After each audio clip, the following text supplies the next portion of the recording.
بسم اللہ الرحمن الرحیم۔ ایک ایسا پانی جسے پینے والا ہمیشہ کے لیے امر ہو جاتا ہے، وہ چشمہ جس کی تلاش ہر زمانے کے حکمرانوں، سیاحوں اور جہاز رانوں نے کی۔ آخر وہ چشمہ کہاں ہے اور اس پانی کو تلاش کر کے کس ہستی نے پیا تھا؟ قدیم زمانے سے ہی محققین اور سیاحوں کا یہ ماننا تھا کہ زمین پر کہیں کسی مقام پر ایک ایسا چشمہ بھی موجود ہے جس کے پانی میں سبھی بیماریوں کو ٹھیک کرنے کے ساتھ ساتھ جسم کو امر بنانے کی قوت موجود ہے۔ دنیا کے الگ الگ تہذیبوں اور علاقوں میں آب حیات یعنی فاؤنٹین آف یوتھ نامی اس چشمے کا ذکر ملتا ہے۔ آب حیات کے معنی ہے آب بقا یا وہ امرت ہے جس کے متعلق یہ خاصیت بیان کی جاتی ہے کہ جو اسے پیے گا، اس میں غسل کرے گا، اسے کبھی موت نہ آئے گی اور وہ شخص ہمیشہ جوان اور زندہ رہے گا۔ آب حیات کو آبشار، جھرنا، جھیل یا کسی تالاب کی شکل میں تصور کیا جاتا ہے۔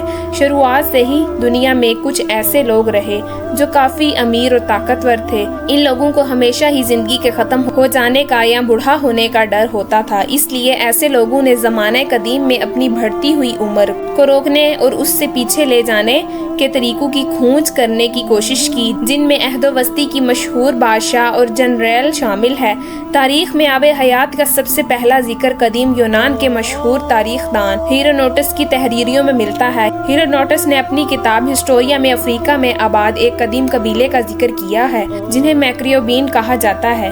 یہ نہایت ہی طاقتور، جوان، لمبے اور خوبصورت لوگ تھے جن کی عمر کم سے کم 120 سال ہوتی تھی۔ اس کے باوجود وہ جوان دکھتے تھے۔ ہیروڈاٹس کے مطابق میکریوبین صحارا ریگستان اور افریقہ کے شمالی علاقوں میں آباد تھے۔ میکریوبین کی سرزمین میں ایک خاص قسم کا چشمہ بہتا تھا اور یہ چشمے کا پانی ہی ان لوگوں کی لمبی عمر کا راز تھا۔ ہیروڈوٹس نے لکھا ہے کہ یونان کا بادشاہ ہے جب میکریوبین کی سرزمین میں پہنچا تو ان لوگوں نے بادشاہ کو وہ چشمہ دکھایا جس میں نہانے کے بعد بادشاہ کا جسم نہایت ہی چمکدار اور چکنا ہو گیا اور اس کے جسم سے خاص قسم کی خوشبو آنے لگی۔ اس چشمے کا پانی اتنا کمزور تھا کہ اس میں کوئی چیز نہ تیر سکتی تھی، نہ لکڑی، نہ ہی کوئی ہلکی چیز۔ پھر وہ ٹوٹل سیکھتا ہے کہ شاید میکروبین کی لمبی عمر کی وجہ سے اس چشمے کے پانی کا مسلسل استعمال ہے۔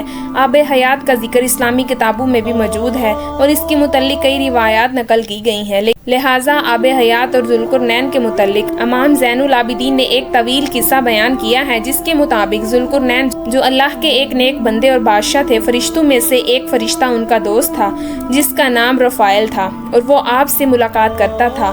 ایک دفعہ حضرت ذوالقرنین نے رفائل سے کہا کہ آپ آسمان میں اپنی عبادت کی کیفیت کو بتائیے۔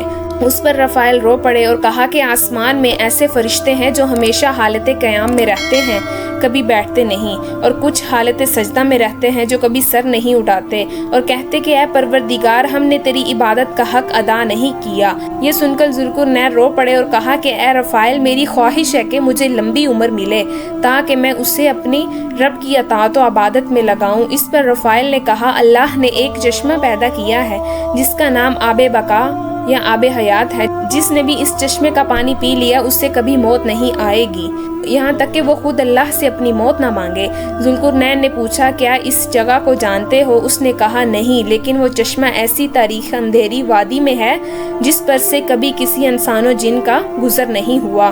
چنانچہ ذوالقرنین نے یہ تمام صالحین اور علماء کو اپنے دربار میں جمع کیا اور ان سے آب حیات کے متعلق دریافت کیا کہ تمام لوگوں نے کہا، ہمیں ایسے کسی چشمے کے بارے میں علم نہیں ہے، البتہ ایک عالم نے ذوالقرنین سے کہا، میں نے آدم کی وصیت میں سے ان وادیوں کے بارے میں پڑھا ہے اور یہ بھی سنا ہے کہ سام بن نوح کی اولادوں سے ایک شخص پیدا ہوگا جو اس چشمے کا پانی پیے گا اور وہ چشمہ اسی مقام پر ہے جہاں سورج غروب ہوتا ہے۔ لہٰذا حضرت ذوالقرنین نے سامان سفر درست کیا اور چشمے کی تلاش میں نکل پڑے۔ حضرت ذوالقرنین نے اس سفر میں اپنے وزیر کو بھی ساتھ لے لیا تھا جن کا نام حضرت خضر علیہ السلام تھا اور آپ ذوالقرنین کے خالہ زاد بھائی تھے۔ ذوالقرنین اپنی لشکر کے ساتھ مسلسل 12 برسوں تک یوں ہی مغرب کی طرف سفر کرتے رہے اور ایک طویل سفر طے کرنے کے بعد آخر کار یہ لوگ اس وادی کے کنارے پہنچ گئے۔ ذوالقرنین نے اپنے لشکر سے 6000 قبائل ترین سپاہیوں کو لے کر اس اندھیری وادی میں داخل ہوئے جن میں خضر علیہ السلام بھی تھے۔ اس وادی میں داخل ہوتے ہی اچانک طوفان آ گیا اور زوردار بجلیاں چمکنے لگیں۔ ذوالقرنین کا لشکر بکھر گیا اور کچھ دیر بعد جب طوفان تھما تو حضرت ذوالقرنین علیہ السلام داہنی طرف جا پہنچے جبکہ خضر علیہ السلام بائیں جانب چلے گئے۔ خضر علیہ السلام اس طریق راہ میں بھٹکتے ہوئے چشمہ حیات تک جا پہنچے۔